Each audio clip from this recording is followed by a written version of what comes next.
Reporting, Lord Megatron. Across the sprawling history of the Transformers franchise, Soundwave has been reimagined multiple times. He is never simply the one with the tapes. His story is always so full of dynamism that he gets upgraded with every edition of Transformers into something smarter and scarier. In one such continuity, he is Megatron's earliest hatchet man. In another, he acts as an orbital satellite spy keeping a close watch over Earth. In yet another, he plays what each version has to say about Megatron's most dangerous lieutenant. By the time we get done, you will become the ultimate expert on Soundwave.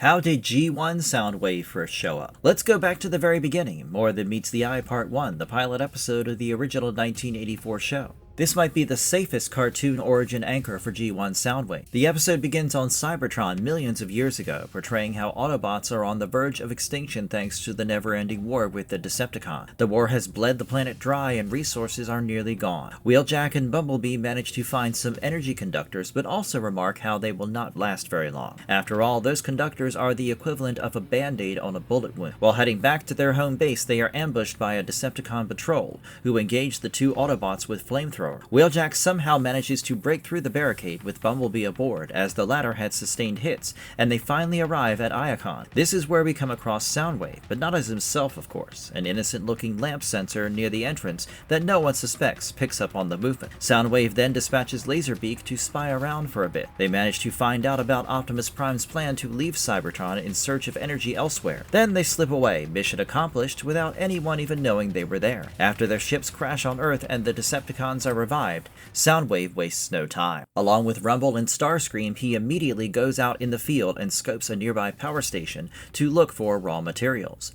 When Cliffjumper impulsively attacks them, because hey, this is Cliffjumper we're talking about, Soundwave uses Laserbeak in pursuit, inflicting heavy damage to the Autobot side. As you can see, he does not really get a grand or dramatic origin in G1. There is no flashback, no "this is how Soundwave became who he is" backstory, or any ceremonial introduction. He jumps straight to action, already established as one of Megatron's closest people from the beginning. He does not enter as a character who needs development. He is already a strong symbol of Decepticon authority. This really says everything about who he is supposed to be. Soundwave's role is similar to what we call today a communications and intelligence specialist, and he does not resort to brute force. Not right away. He is Megatron's eyes, ears, and trust all rolled into one. Without him, the Decepticons would effectively be blind. I know how a lot of fans also treat War Dawn as a possible origin point for Soundwave, but it is more focused on Optimus Prime and Elita 1. Soundwave is maybe adjacent to it at best. Now, I know I said that I would cover the Marvel Comics as well, but there is no single dedicated issue for Soundwave's origins there either. He's simply treated as one of the most trusted and among the highest ranking officers of Megatron, much like how he's shown in the episode I just mentioned. The Marvel continuity does not give him a clean backstory chapter,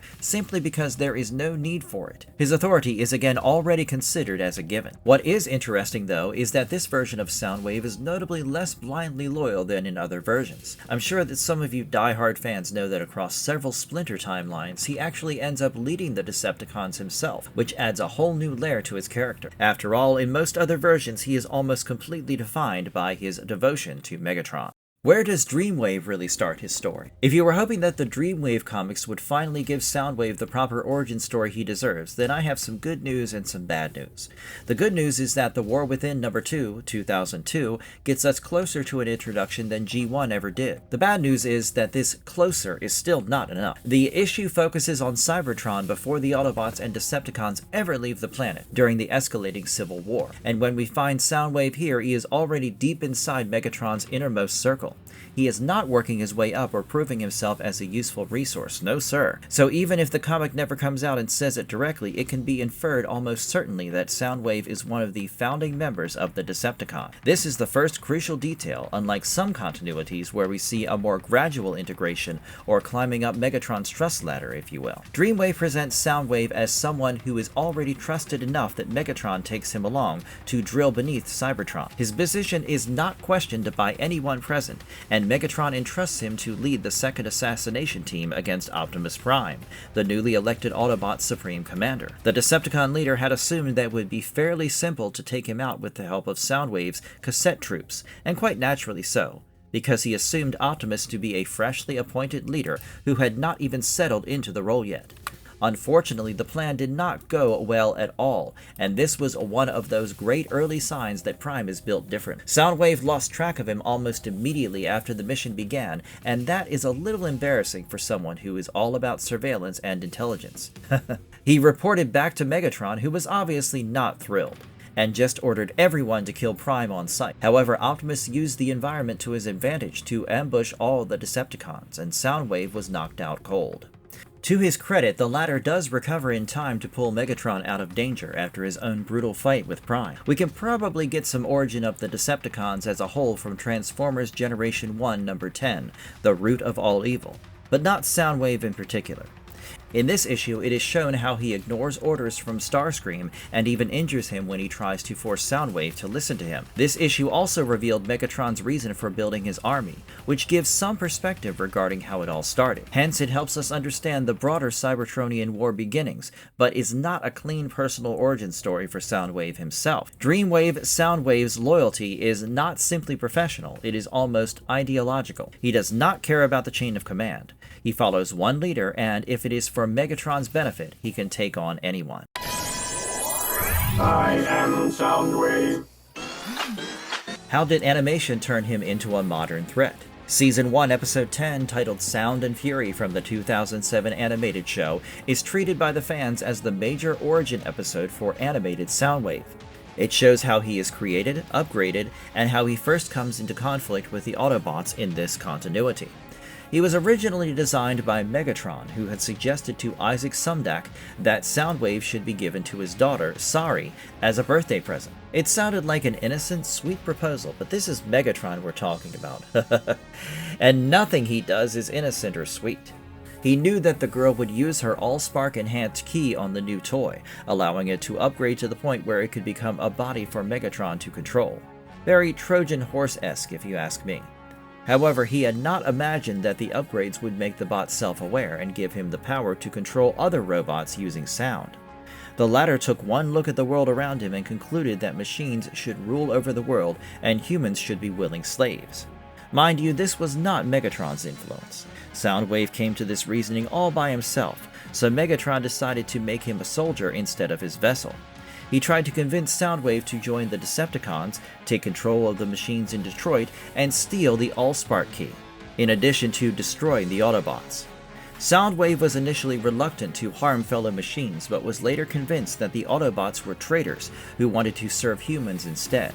So he upgraded himself into a transforming body using robots that he controlled.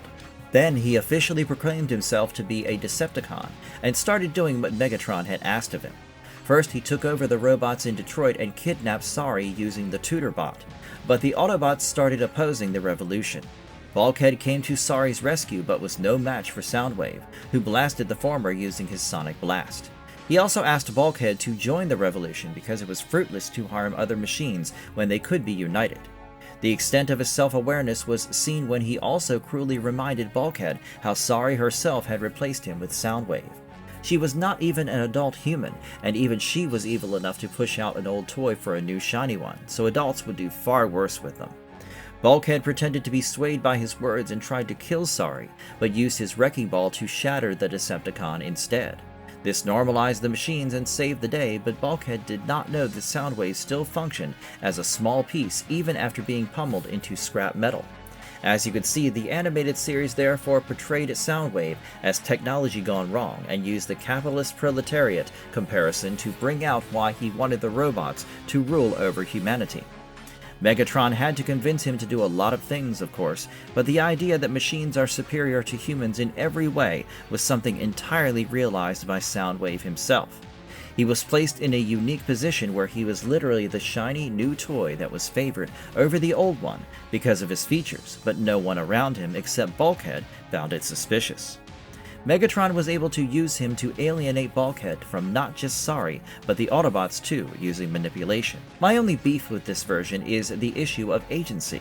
If the Allspark key had not made him self-aware, Soundwave would have ended up as a mere piece of hardware for Megatron to use and not a separate character. Everything that makes animated Soundwave interesting is basically an accident, so even if it portrays a version where he became a Decepticon without even being influenced by Megatron initially, it all happens by chance.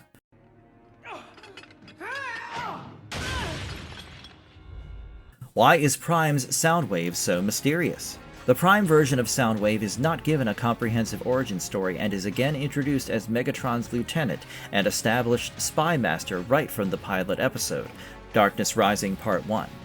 He remains away from the exact scene of the action and once again remains the intelligence and recon expert that he is. In this episode, when the Autobots realize that the Decepticons might be back, Soundwave makes his quiet entry and plays RC's comms, recording to Starscream, which leads her to be their next target. He just places the information where it needs to be and disappears back into the background. Hence, when Optimus Prime fears that Megatron is back, Soundwave detects a transmission from deep space. He asks Starscream to activate the space bridge, and Megatron enters, proving Optimus right. Soundwave's origin is explored in depth in the wider aligned continuity materials, but not so much in the show's episodes. He is believed to be one of the oldest bots rallying behind Megatron and was certainly instrumental in the latter's rise, and is particularly observed to be extremely quiet. Not including the Soundwave Superior, Autobots Inferior line, of course. Ratchet mentioned once how he had taken a vow of silence and preferred to let his actions speak for him. Soundwave mainly uses recordings of other people's communications if he has to communicate, and mostly sneaks about to report any sign of treachery to Megatron. He's unofficially even higher than the second-in-command because of his undying loyalty, and as long as he is around, Megatron has nothing to be afraid of.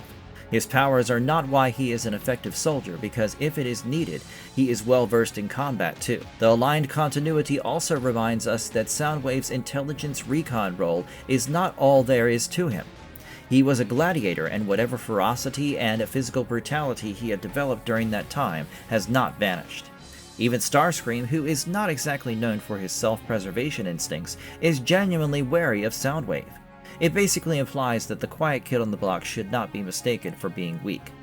The episode One Shall Rise Part 3 showed how Soundwave was the very first follower of Megatron, and even when Starscream temporarily assumed the role of the Decepticon leader, Soundwave kept on looking for his true master. Prime Soundwave is also one of those subtly powerful figures in the continuity because he used to be a gladiator in Kaon alongside Megatron, which naturally brings him to the center of the Decepticon cause. As a fan on Reddit points out, that relationship built the camaraderie and loyalty we see from him, because Soundwave intimately understood Megatron's cause, and also stood to benefit from the status quo being changed. To me, this portrayal of Soundwave is probably one of the most intriguing ones, because we do not actually see him in his deadly persona. It is always quite bluntly told that Soundwave is capable of far worse than he lets on, but we do not actually see him doing that, so it makes him just that much more of a mysterious character. You can never see his next move coming. Many fans also say that this actually makes him more dangerous than any other Decepticon, even Megatron, because his unique power sets him apart from them. Megatron is loud. We all know what he is capable of. Soundwave's power, however, is just teased upon, and he does not unleash his full potential, because he himself knows how destructive that can be. So, when his control slips, there is simply no way to know what he can do. Despite being particularly muted, Soundwave in this continuity keeps us all begging for more. When fans say that his Prime design was peak, I find myself nodding in agreement because, well, how can anyone disagree? Where does Cyberverse sneak in his backstory? In the Cyberverse continuity, 2018 to 2021, there is no single origin episode for Soundwave. Instead, we see different pieces of his backstory across the episodes that fill in more of his context, but still do not serve as a neat origin. He is shown to be the most orthodox Decepticon, who loves really loud music, and is an expert at psychological as well as physical warfare. He can easily defeat his enemies by using his ability of audio manipulation, as well as with a missile, for instance. The show establishes him as one of the top agents of Megatron, once again, and he is the very personification of loyalty. Before the war, he was a patron at McAdam's old oil house when Bumblebee had brought Windblade there for the first time. Instead of the usual cold, calm, and calculating Soundwave we are used to, in Cyberverse the character likes to be boisterous, which is really why he should not be underestimated. You might look at him and think, oh, this is a goofy guy, he probably can't do much. And boy will he make you regret that. He was seen doing a dance at McAdams that impressed the other customers and even had others joining him. Maybe he was a part-time flash mob enthusiast? Anyway, he eventually fell in with the Decepticons after joining a rally by Megatron, and even there, he faced off against Sound Blaster in a beatboxing competition, of all things, and won. Despite these shenanigans, Soundwave is still one of the strongest Decepticons. He is eager to please Megatron in any way he can, and as I said, I think the reason why the producers gave him a goofier personality here is to make him appear like an easy opponent when, in reality, he is anything but. The show fills in a lot of gaps by having episodes dedicated to pre-war times as well as documenting the rise of Megatron. Even though he does not have an episode dedicated to him, Soundwave manages to make quite a memorable impression on the audience. Cyberverse Soundwave's design was also really cool, with the shoulder cannon and the sonic emitter, plus the V-shaped visor he had for optics. It's a pity that we never saw him transform in the show, but many fans say that his military truck SUV mode-esque toy would have been an amazing sequence in the show, in addition to being a massive pain for the animators too, not gonna lie. I know the heated animated versus Cyberverse Soundwave debate is probably gonna blow up the comments section if I go into a lot of detail, but personally, Cyberverse gives him a lot more personality than just being the bad guy we see in the animated version. The former has a fun take that goes in the opposite direction, showing how he is more brash and commanding. But I acknowledge that Soundwave as a whole is not a very expressive or loud character, so I get why many people prefer the OG. My name is Soundwave, and I know my way to Gigantian. What's going on with the Planet X Soundwave? Speaking of non-typical portrayals, Soundwave is introduced as Planet X's most physically overwhelming warrior, but the real danger with him is his ability to work with sounds and noises to pretty much bring about untold destruction. He is not just limiting himself to surveillance here. This is basically the CIA of Transformers in his whole chaotic glory. In this continuity, he can also create illusions, which adds another layer of unpredictability to an already dangerous opponent. It is quite limited as the show does not lean into it heavily, but the fact that he knows how to do it means you can never be entirely sure what to expect when he is around. When he is not trying to kill others, he speaks in a deadpan, monotonous manner, but says some pretty unserious stuff. Remember how he announces to all the bots in the his house that he is going to lay some science down on you all? Yeah, I did not see that coming from Soundwave either. However, this is again a tactic to take the focus off him because he can be deadly serious, literally, when needed, and he can manipulate Autobots and Decepticons alike. He allied with the latter to pursue his own agenda so that he could help them get safe passage to Gigantian. The most striking thing about this version of Soundwave is the fact that he is not loyal to Megatron, and is shown to simply use the Decepticon cause to get revenge for the destruction of Planet X. We see this when he ran away with the other Decepticons after Megatron got his ass handed to him by giant planet leader Metroplex, and when he chose to be a neutral spectator to Megatron and Optimus Prime's battle, as if he had no stake in the final outcome. For a character who is almost universally defined by his unshakable loyalty to Megatron across every other continuity in existence, this is quite interesting, and fan reception reflects that as well, since most people who grew up with Soundwave find this version hard to connect with the character they know. However, some like this take because even if Soundwave was not loyal to the Decepticon cause, he was still loyal to what he considered his end goal. He is also not an outright villain here and has some pretty funny dialogues and an eventual happy ending. Maybe this is an unpopular opinion, but seeing him in Planet X does feel a little refreshing. I went in expecting the usual serious and no questions asked Soundwave, and even though it is not ultimately a faithful portrayal, it is still entertaining to watch. Remember how I talked about the question of agency when I was discussing the animated version of him? This is what true agency might look like for a character like Soundwave, at least in one creative retelling. Soundwave reporting, Lord Megatron. How did the movies reintroduce him? The IDW movie prequel comics Defiance and Alliance quietly lay the groundwork for that version of Soundwave we have all seen in the live-action films, showing where he stands in the Decepticon hierarchy. I would not say that the movies reintroduced him as such, but they certainly brought out how important his role is, and also touched on the more disturbing aspects of his psychology. Soundwave was by Megatron's side during Unification Day when Cybertron was ruled by Megatron and Optimus Prime in two different factions. He was then made the captain of the newly built spacecraft named Nemesis, and he left the planet on this just before the war broke out. In Defiance No. 4, Soundwave is depicted as part of Megatron's forces, already functioning in a communications and intelligence capacity. His role centers around making sure that information flows in a manner that reinforces Megatron's control. He does stay in the background a lot, so his origins as such are not explored, but even when he is not physically present, the weight of his importance is a no-brainer. By the time of the second issue of Alliance, the timeline has moved closer to the events of the film. He is shown to be capable of processing millions of data streams at once, and is more than efficient at handling communications on a planetary level. He is extremely loyal to Megatron, which makes him suspicious of Starscream. I had made an analogy earlier comparing him to the CIA equivalent of the Decepticons, as there is very little that he is not privy to. That is its entire role here. We see this in his first on-screen film appearance in Transformers: Revenge of the Fallen, where he operates in orbit as the Decepticons' communications and surveillance specialist. He orchestrates the resurrection of Megatron almost single-handedly by instructing Wheelie to obtain the Allspark shred that was in the possession of Michaela Baines, and orders Ravage to bring back the other shard from Diego Garcia. Megatron would not have been resurrected without his intervention. After killing Optimus Prime, Megatron decided to reveal the Transformer presence on Earth, which led to Soundwave dispatching the troops waiting aboard the Nemesis.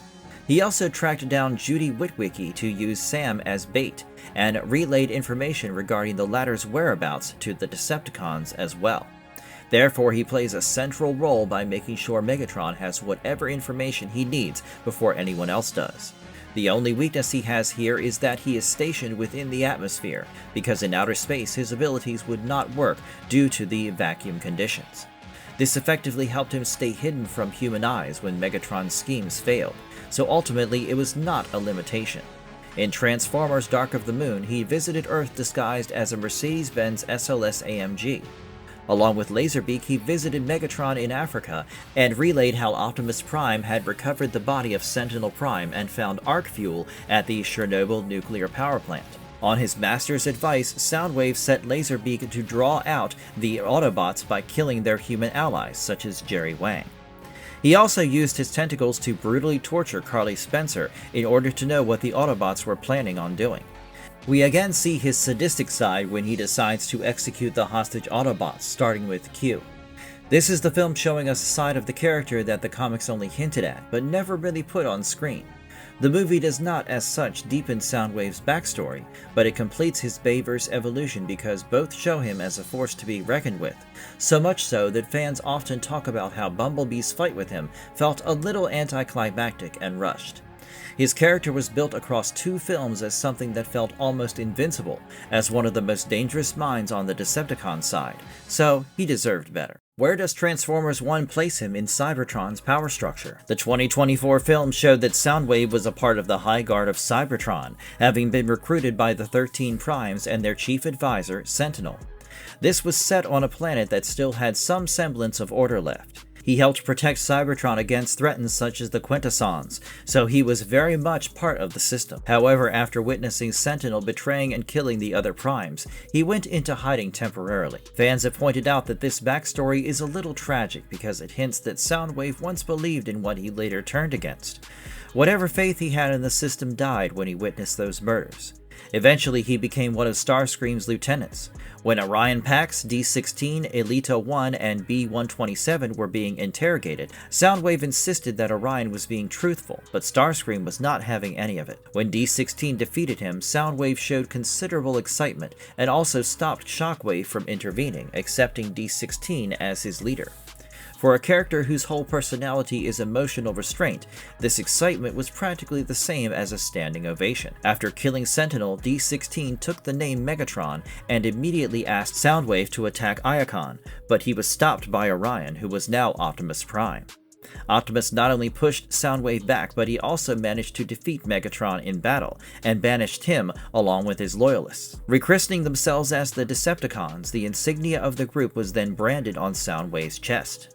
In this movie, his origins are not fully explored, but we are told how he used to serve the High Guard before joining the Decepticons, and even then he had a very cold and logical outlook towards everything. We are just shown the raw material before it turns into the character we recognize. Soundwave rarely showed emotions, but was extremely ruthless whenever the situation demanded it.